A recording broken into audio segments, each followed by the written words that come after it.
Hi hello ಶೋಭಾಜ್ YouTube ಚಾನಲ್ಗೆ ಸ್ವಾಗತ. One more mini log ಮಾಡ್ತಾಯಿದ್ದೀನಿ. ಇವತ್ತು ಫ್ರೈಡೇ ಆಗಿರೋದ್ರಿಂದ ಬೆಳಿಗ್ಗೆ ಬೇಗನೆ ಎದ್ದು ಮನೆಯೆಲ್ಲ ಕ್ಲೀನ್ ಮಾಡಿ ವೆಜಿಟೇಬಲ್ ಪಲಾವ್ ಮಾಡೋಣ ಅಂತೇಳಿ ಮಾಡ್ತಾಯಿದ್ದೀನಿ. ವೆಜಿಟೇಬಲ್ ಪಲಾವ್ ಏನೇನು ಮಾಡ್ತಾಯಿದ್ದೀನಿ ನೋಡೋಣ ಬನ್ನಿ.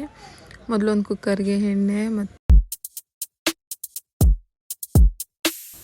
ಕಸೂರಿ ಮೆಂತಿ ಮತ್ತು ಪಲಾವ್ ಎಲೆ 2-3 ಲವಂಗ ಮತ್ತು ಒಂದು ಚಕ್ಕೆ ಪೀಸು ಮತ್ತು ಪಲಾವ್ದು ಹೂವು ಹಾಕಿ ಫ್ರೈ ಮಾಡ್ಕೊತಾ ಇದ್ದೀನಿ. ಸ್ವಲ್ಪ ಫ್ರೈ ಮಾಡ್ಕೊಳ್ಳಿ, ಫ್ಲೇವರ್ ಸಾಕಾದಾಗಿತ್ತು ನೋಡಿ. ಫ್ಲೇವರ್ ಎಷ್ಟು ಚೆನ್ನಾಗಿ ಗಮ್ಮಂತಿದೆ. ಅದಕ್ಕೆ ಸ್ವಲ್ಪ ಆನಿಯನ್ ಹಾಕ್ಕೊತಾ ಇದ್ದೀನಿ. ಆನಿಯನ್ ಅರ್ಧ ಹಾಕ್ಕೊಂಡ್ರೆ ಸಾಕು ಪಲಾವ್ಗೆ, ಜಾಸ್ತಿ ಏನು ಬೇಡ. ರುಬ್ಕೊಂಡು ಹಾಕ್ಕೊಂಡಿರ್ತೀನಿ ಆನಿಯನ್, ಹಾಗಾಗಿ ಒಗ್ಗರಣೆಗೆ ಮಾತ್ರ ಅರ್ಧ ಹಾಕ್ಕೊತಾ ಇದ್ದೀನಿ. ಅದ್ರ ಜೊತೆಗೆ ಸ್ವಲ್ಪ ತರಕಾರಿ ಆ್ಯಡ್ ಮಾಡ್ತೀನಿ. ತರಕಾರಿ ಬಂದು ಬಟಾಣಿ, ಬೀನಿಸು, ಕ್ಯಾರೆಟು, ಆಲೂಗಡ್ಡೆ ಸ್ಕಿಪ್ ಮಾಡ್ಕೊಂಡಿದ್ದೀನಿ. ನಮ್ಗೆ ಆಲೂಗಡ್ಡೆ ಯಾರು ತಿನ್ನಲ್ಲ, ಹಾಗಾಗಿ ಆಲೂಗಡ್ಡೆ ಸ್ಕಿಪ್ ಮಾಡಿದ್ದೀನಿ. ಬೇಕು ಅಂದವ್ರು ಹಾಕೊಬೋದು ಆಲೂಗಡ್ಡೆ. ಅದನ್ನು ಎಣ್ಣೆ ಸ್ವಲ್ಪ ಹುರ್ಕೊಂಡು ಸ್ವಲ್ಪ ಫ್ರೈ ಮಾಡ್ತಾಯಿದ್ದೀನಿ. ಟೊಮೊಟೊ ಇತ್ತು, ಟೊಮೊಟೊ ಸೈಡಲ್ಲಿ ಇಟ್ಟಿದೆ, ಅದು ನೋಡಿರಲಿಲ್ಲ. ಇವಾಗ ಹಾಕ್ತಾಯಿದ್ದೀನಿ, ಏನಾಗಿಲ್ಲ, ಈಗಲೂ ಹಾಕ್ಬೋದು. ಸೊ ಟೊಮೊಟೊನ ಸ್ವಲ್ಪ ಸ್ಮೂತಾಗಿ ಸಾಫ್ಟಾಗಿ ಬರೋ ಥರ ಬೇಯಿಸ್ಕೊಬೇಕು ಅದರಲ್ಲಿ ತರಕಾರಿ ಜೊತೆಗೆ. ಅದು ಬೆಂದ ನಂತರ ಮನೆಯಲ್ಲೇ ಶುಂಠಿ ಬೆಳ್ಳುಳ್ಳಿ ಪೇಸ್ಟ್ ಮಾಡಿದ್ದೀನಿ. ನಾನು ಹೊರಗಡೆ ಅಂಗಡಿಲೆಲ್ಲ ತರಲ್ಲ, ಯಾಕೆಂದರೆ ಅದು ತುಂಬ ದಿನ ಸ್ಟಾಕ್ ಇರುತ್ತೆ, ಫ್ರೆಶ್ ಆಗಿರಲ್ಲ ಅಂಥೇಳಿ ನಾನು ಮನೆಯಲ್ಲೇ ಮಾಡ್ಕೊತೀನಿ.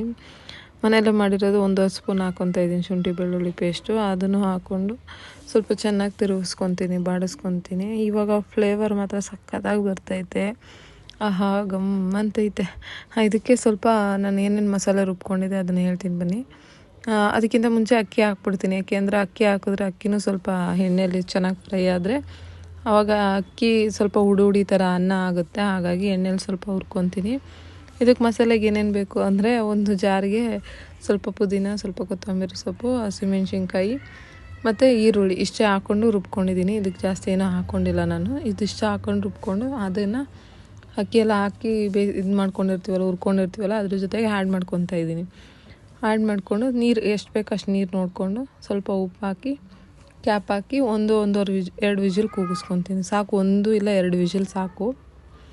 ಕಮ್ಮಿ ಇರೋದ್ರಿಂದ 1 ವಿಜಿಲ್ ಕೂಗಿಸ್ಕೊತಾ ಇದ್ದೀನಿ. ನಾವು ಇಬ್ಬರಿಗೆ ಅಂತೇಳಿ ಒಂದು ಸ್ವಲ್ಪನೇ ಮಾಡ್ಕೊತಾ ಇರೋದು.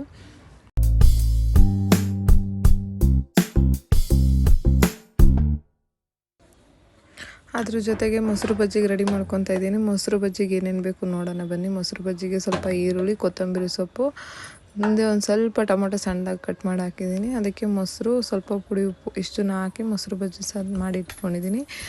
ಜಾಸ್ತಿ ತೆಳ್ಳಗೆ ಮಾಡ್ಕೊಳಕ್ಕೆ ಹೋಗ್ಬೇಡಿ, ತಿಕ್ಕಾಗಿರಲಿ, ಅಂದರೆ ಚೆನ್ನಾಗಿರುತ್ತೆ ಗಟ್ಟಿಯಾಗಿದ್ದರೆ ಮೊಸರು ಬಜ್ಜಿ. ಮೊಸರು ಬಜ್ಜಿ ಆದಮೇಲೆ ಇದಾದಮೇಲೆ ರಾಗಿ ಅಂಬ್ಲಿ ಮಾಡೋಣ ಅಂತೇಳಿ ರಾಗಿ ಅಂಬ್ಲಿಗೆ ಮಾಡೋಕ್ಕೆ ಬಿಸಿನೀರು ಕಾಯಕ್ಕೆ ಇಟ್ಟಿದ್ದೀನಿ.